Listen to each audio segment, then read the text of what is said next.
लेखपाल परीक्षा paper leak पर कोई कुछ बोलने को तैयार नहीं है। इस समय सन्नाटा छाया हुआ है। आपको मालूम होगा, अगर 15,000 संदिग्ध को बाहर कर दिया जाए, जो कि एक आंकड़ा पेश किया गया था, एक अनुमान लगाया गया था कि इतने संदिग्ध हो सकते हैं, अगर उनको बाहर कर दिया जाए, जो गलत तरीके से चयन होने वाले थे उनकी छटनी हो जाए, तो योग्य अभ्यर्थियों का चयन हो जाएगा और कट ऑफ काफ़ी नीचे चला जाएगा। लेखपाल परीक्षा पेपर लीक पर एसटीएफ से रिपोर्ट मांगी गई है। किसने रिपोर्ट मांगी है, कहाँ की जानकारी है, पूरी जानकारी विस्तार से दूंगा। वीडियो को पूरा देखेंगे, पूरी जानकारी आपको मिल जाएगी। CUET UG के लिए कुल आवेदनों की संख्या क्या है, इस पर बात करेंगे। सालभर गैंग का पर्दाफाश। आपको मालूम होगा कि सालभर गैंग सबसे ज़्यादा एक्टिव उत्तर प्रदेश, उत्तराखंड, बिहार और राजस्थान में है। 4 राज्य ऐसा है जहां पर कोई भी भर्ती परीक्षा ऐसी नहीं है जिसमें पेपर लीक या फिर धांधली के आरोप न लगते हों। इक्का दुक्का भाग्य से बच जाए, नहीं तो बचता नहीं है। इस पर बात करेंगे। 92 लाख लोगों को नौकरी रोजगार। आपको मालूम होगा कि देश के प्रधानमंत्री जी ने 2 करोड़ रोजगार का वादा किया था, लेकिन पूरा हुआ या नहीं आपको मालूम होगा। अब 92 लाख वाला जो मामला सामने आया है, इस पर बात करेंगे, विस्तार से जानकारी देंगे। क्या आप इस पर विश्वास कर पा रहे हैं? क्या आपको यह बात पच रही है कि 92 लाख लोगों को रोजगार मिलेगा? कमेंट बॉक्स में जरूर बताना। CET या CTET या पेट को लेकर जिस तरह से भ्रांतियां फैलाई जाती है, जिस तरह से आपको भ्रमित किया जाता है, रिजल्ट को लेकर 24 घंटे में आना, 48 घंटे में आना है, या फिर 72 घंटे में आ जाएगा, या 4 दिन में आ जाएगा, मैं आपको बताना चाहता हूँ एक वीक निर्धारित होना चाहिए। 15 दिन एक बार बोल दीजिए, चाहे 10 दिन बोल दीजिए, चाहे 8 दिन बोल दीजिए, एक बार बोल दीजिए, उसी को रिपीट करिए, अपनी बात पर कायम रहिए। अगर कभी बात पलटता है तो बताइए किस कारण से पलटा, क्यों पलटा, रीजन क्या है। इस तरह से स्पष्ट जानकारी होनी चाहिए। आज मैं 48 बोल दिया, कल भी 48 बोल दिया, परसों भी 48 बोल दिया, तो भैया 48 जोड़ते रहो तो 48 तो कभी कम ही नहीं होगा। इसलिए भ्रमित जानकारी से आपको बचना है। आज मैं आपको बताऊंगा CTET रिजल्ट कब तक आ सकता है, उसके बाद UPSSC एग्जाम के संबंध में जानकारी दूंगा।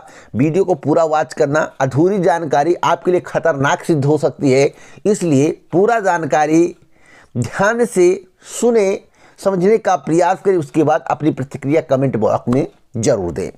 नमस्कार दोस्तों, मैं राज पांडे, आप देख रहे हैं RCN टुडे। आज हम बात करेंगे अभी की लेटेस्ट अपडेट के बारे में। आज है 11 फरवरी, आप देख रहे हैं दैनिक समाचार। बात होगी टॉप न्यूज़ की, तो चैनल को सब्सक्राइब करें, पहले बेल आइकन दबाएं, ऑल पर सेलेक्ट करें।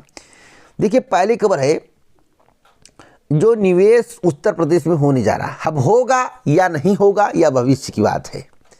और चुनाव नज़दीक आने वाला, 2024 का चुनाव बहुत ही महत्वपूर्ण है केंद्र सरकार के लिए।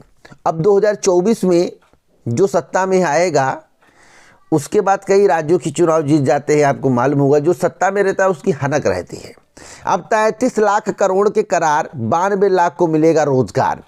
अब आप इस पर कितना विश्वास कर रहे हैं, कृपया कर कमेंट बॉक्स में जरूर बताइएगा। खबर है उत्तर प्रदेश की, खबर है उत्तर प्रदेश की, जहां पर लेखपाल भर्ती पेपर लीक हो जाता है, दरोगा भर्ती में धांधली के आरोप लगते हैं, कई भर्ती परीक्षाओं में लगते हैं, लेकिन जांच के नाम पर सन्नाटा, कुछ नहीं हो रहा। और हो रहा है तो तथ्य देना चाहिए कि हमने जांच किया, इतने लोगों को पकड़ा, इतने लोगों को बाहर किया गया। लेखपाल में क्या हो रहा है, अभी भी सन्नाटा छाया हुआ है। लेकिन लेखपाल के संबंध में एक खबर आई है, लेकिन वह खबर कितने मायने रखती है, कितनी बड़ी है, इस पर बात करेंगे। तो देखिए भैया, 92 लाख का सपना दिखा दिया गया है। क्या 92 लाख रोजगार उत्तर प्रदेश में मिलेगा? कमेंट बॉक्स में जरूर बताना। अगली अपडेट है लेखपाल भर्ती को लेकर। देखिए दोस्तों, यहाँ पर लिखा हुआ, परीक्षा माफिया के मामले में जांच कमेटी ने पुलिस से मांगी रिपोर्ट। परीक्षा माफिया से कलेक्ट्रेट कर्मचारी के तार जुड़े हुए के कारण मामले में डीएम की ओर से गठित 2 सदस्यीय जांच कमेटी ने पुलिस से पूरा विवरण मांगा है। रिपोर्ट मिलने के बाद 1 सप्ताह में जांच पूरी होने की बात कही जा रही है। लेखपाल भर्ती मुख्य परीक्षा के पेपर आउट मामले में पुलिस की जाँच में ADM सिटी कार्यालय में प्रतियोगी परीक्षा पटल पर तैनात लिपिक लक्ष्मी शंकर यादव की भूमिका पर भी सवाल उठाए गए। एडीजी कानून व्यवस्था प्रशांत कुमार की ओर से पत्र लिखकर इस मामले में कार्रवाई के लिए कहा गया था। इसी क्रम में संबंधित कर्मचारी का तबादला करने के साथ डीएम ने इस मामले की दोबारा जांच सीआरओ और एडिशनल एसडीएम को सौंपी है। जांच कमेटी की ओर से एसटीएफ से पूरे मामले की रिपोर्ट मांगी गई थी, लेकिन नहीं मिला। एसटीएफ ने इस तरह से सीधे रिपोर्ट देने से इनकार कर दिया है। ऐसे में अब उच्च अधिकारियों को पत्र लिखकर विवरण मांगा जाएगा। डीएम संजय कुमार खत्री का कहना है कि इसके लिए पुलिस मुख्यालय को जल्द ही पत्र लिखा जाएगा। तो देखिए क्या स्थिति है। अब बताओ किस तरह से जाँच होगी, किस तरह से बाहर लोगों को किया जाएगा और किस तरह से पारदर्शी भर्ती प्रक्रिया होगी। जब जांच में ही इतना अड़ंगा है तो आगे क्या होगा, कृपया कर कमेंट बॉक्स में बताइए। आप लोग कमेंट बॉक्स में बताइए, जब जांच में ही इतना अड़ंगा है तो आगे क्या होगा। अगली अपडेट है CEUT यूजी के लिए 80,000 छात्रों ने किया आवेदन। विश्वविद्यालय के स्नातक कोर्सों में दाखिले के लिए आयोजित होने वाली संयुक्त विश्वविद्यालय प्रवेश परीक्षा 2023 के लिए रजिस्ट्रेशन शुरू हो गया है। पहले दिन ही 80,000 से ज़्यादा छात्रों ने रजिस्ट्रेशन कराए हैं। आवेदन की अंतिम तारीख 12 मार्च तक निर्धारित की गई है। यह परीक्षा 21 से 31 मई के बीच आयोजित की जाएगी।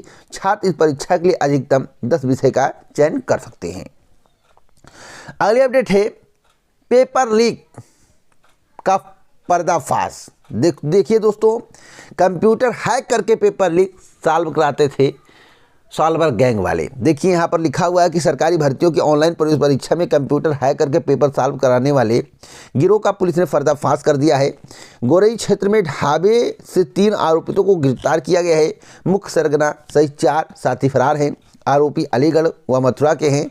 इनके पास से mobile, SSC, railway, bank, CBSE board, airman selection board के प्रवेश पत्र मिले हैं। 2 प्रश्न पत्र परीक्षा सेंटर की वेबसाइट से हैक करके डाउनलोड किए गए हैं। तो बताइए कैसे कोई भर्ती बचेगी, कैसे पारदर्शी भर्ती परीक्षा को संपन्न कराया जाएगा। पकड़ते हैं। अच्छा एक चीज़ बताइए कमेंट बॉक्स में कि जितने भी लोग पकड़े गए हैं, सभी से पूछ रहा हूँ, ध्यान से सुनिएगा बात। जितने भी लोग पकड़े गए हैं, जैसा कि आप भर्ती परीक्षा होता है, भर्ती परीक्षा का पेपर लीक हो जाता है, आओ समाचार पत्र में पढ़ते हैं इतने लोग दबोचे गए, इतनी बताइए उन पर क्या कार्रवाई हुई। कभी समाचार पत्र में यह बात निकला? आप बताइए जितने भी लोग पकड़े जाते हैं उन पर क्या कार्रवाई की गई? क्या अभी या कभी समाचार पत्र में सुनेंगे या अभी तक आपने समाचार पत्र में सुना? आप तो सुन लेते हैं कि विजय कुमार सिंह, ब्रजेश यादव, मुन्ना पंडित, मतलब एक समाचार पत्र में एग्जाम्पल दे रहा हूँ, पढ़ लेते हैं कि ये लोग पेपर लीक में संलिप्त थे, धांधली कराने का प्रयास करते, पुलिस ने दबोचा। लेकिन उन पर क्या कार्रवाई की गई, क्या कर रहे हैं, आज तक समाचार पत्र में आप लोगों ने नहीं पढ़ा होगा। इक्का दुक्का को छोड़ दिया जाए तो आप समाचार पत्र में नहीं पढ़ते होंगे। क्यों नहीं पढ़ते होंगे आप समझ सकते हैं, मुझे बताने की आवश्यकता नहीं है। तो इस तरह की घटनाएं जब उत्तर प्रदेश और अन्य राज्यों में होंगी तो कैसे युवाओं का भला होगा, आप सोचिए। सुप्रीम कोर्ट का सेबी केंद्र से सवाल, निवेशकों के हित की रक्षा कैसे होगी। आपको मालूम होगा अडानी का मामला इस समय छाया हुआ है। जब राहुल गांधी ने सदन में अडानी के मुद्दे पर बहस करने का प्रयास किया, देश के प्रधानमंत्री जी से सवाल पूछा तो देश के प्रधानमंत्री जवाहरलाल नेहरू इत्यादि बातों पर उलझा दिए, लेकिन अडानी का नाम एक बार भी नहीं लिए। तो क्या देश के प्रधानमंत्री जी को नहीं चाहिए कि जो आरोप लगाया जा रहे, जो कहा जा रहा है, उसको साक्ष्य के साथ पेश करें या उसकी जांच करवाएं। आपको बता दें कि अडानी हिंडनबर्ग मामले पर 2 याचिकाओं की सुनवाई के दौरान शुक्रवार को उच्चतम न्यायालय में सुनवाई हुई। इस दौरान मुख्य न्यायाधीश DY चंद्रचूड़ ने भारतीय निवेशकों की सुरक्षा के बारे में चिंता व्यक्त की। कोर्ट ने कहा कि हम कैसे सुनिश्चित करें कि भारतीय निवेशक सुरक्षित हैं, ऐसे में भविष्य नहीं होगा। कोर्ट ने नियामक तंत्र में सुधार के सुझावों पर केंद्र और सेबी के विचार मांगे हैं। अब क्या कहेगी इस पर केंद्र सरकार, यह देखने वाली बात होगी। अब बात करते हैं PCS जे की परीक्षा को लेकर। PCS जे प्री परीक्षा में 69,000 अभ्यर्थी होंगे शामिल। यहाँ पर पूरा डाटा दिया है। 69,561 अभ्यर्थियों ने परीक्षा के लिए आवेदन किया है। अब कितना सम्मिलित होते हैं यह तो वक्त बताएगा। 2-2 घंटे की परीक्षा 2 पालियों में आयोजित की जाएगी। अगली अपडेट है सीटेट रिजल्ट को लेकर, देखिए सीटेट रिजल्ट को लेकर, पी टेट रिजल्ट को लेकर या टेट रिजल्ट को लेकर या यूपी टेट रिजल्ट को लेकर या UP triple SC PET result को लेकर या सीईटी रिजल्ट को लेकर या किसी भी रिजल्ट को लेकर इस तरह से भ्रमित खबरें फैलाई जाती हैं, इस तरह से अफवाह उड़ाई जाती है। कहते हैं 72 घंटे में रिजल्ट आने वाला वेबसाइट चेक करते रहिए, 73 घंटे में आने वाला, 48 घंटे, 44 घंटे। एक घंटा क्या होता है? घंटा होता है। मैं तो कहता हूं एक बार बता दो, इस सप्ताह आएगा या अगले सप्ताह आएगा या तो बहुत जानकारी को जो आ जाएगा, लेकिन 48 घंटा 72 का बुझौनी बुझाते हो क्या? ये सब छोड़ देना चाहिए। और मैं आपको बता दूं, जब भी समय से रिजल्ट ना आए तो इस बात को भी लोगों को बताना चाहिए चैनलों के माध्यम से कि रिजल्ट किस कारण से नहीं आया। अब जब कारण पता होगा तो भी तो बताएंगे। वैसे सीटेट के रिजल्ट की जहाँ तक बात है, इसकी भी चर्चा हो रही कि 25 तारीख को आएगा, 22 तारीख को आएगा। भैया अभी उत्तर कुंजी नहीं आई है, उत्तर कुंजी आने दीजिए। और उत्तर कुंजी जो है 3rd वीक तक आएगा। कब? फरवरी के 3rd वीक तक। और रिजल्ट की जहाँ तक बात है, रिजल्ट तो जल्द आने की संभावना, लेकिन मैं जो जानता हूँ अधिकतम आपको बता रहा हूँ, मार्च के 2nd वीक में सीटेट का रिजल्ट जारी कर दिया जाएगा। तो आप लोगों को घबराने की आवश्यकता नहीं है, बस ध्यान से सुनिए और अपनी अगली तैयारी पर फोकस करिए। अगर आने वाली शिक्षक भर्ती में अप्लाई करना चाहते हैं उस पर ध्यान दीजिए। रिजल्ट मार्च के 2nd वीक तक अधिकतम आ जाएगा, आपको परेशान होने की आवश्यकता नहीं है। अब बात करेंगे UP triple SC exam update के बाद। 12 मार्च की जो चर्चा थी, उस चर्चा पर ना मुझे विश्वास है, ना उसके संबंध में जानकारी मैं बोला हूँ आपसे कई बार। और मैं आप सभी को बताना चाहता हूं कि 12 मार्च को वन दरोगा की परीक्षा नहीं होने वाली है। मेरी जानकारी के अनुसार हो जाए तो बड़ी बात है, लेकिन होने वाली नहीं है। मेरी जानकारी के अनुसार अभी कट ऑफ आएगा, उसके बाद कट ऑफ के बाद बात समझ रहे, अभी कट ऑफ आएगा, उसके बाद आवेदन होगा, संख्या के आधार पर सेंटर बनेगा, तब परीक्षा होगी।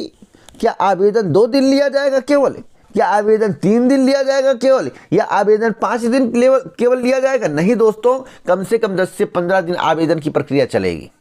10 से 15 दिन आवेदन की प्रक्रिया चलेगी।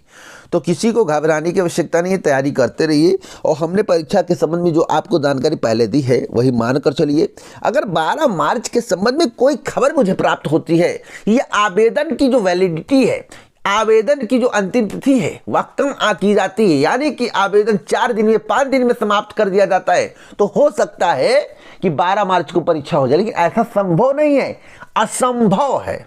बात समझ रहे? इसलिए आप आगे की तैयारी पर फोकस करो। परीक्षा मुझे नहीं लगता 12 मार्च को होगी, बस मैं स्पष्ट जानकारी दे दूँ। इसी प्रकार की ऑथेंटिक जानकारी के लिए इस चैनल को सब्सक्राइब करें, बेल आइकन दबाएं, ऑल पर सेट कर वीडियो को लाइक शेयर करना मत भूलिए। जय जय भारत, नमस्कार।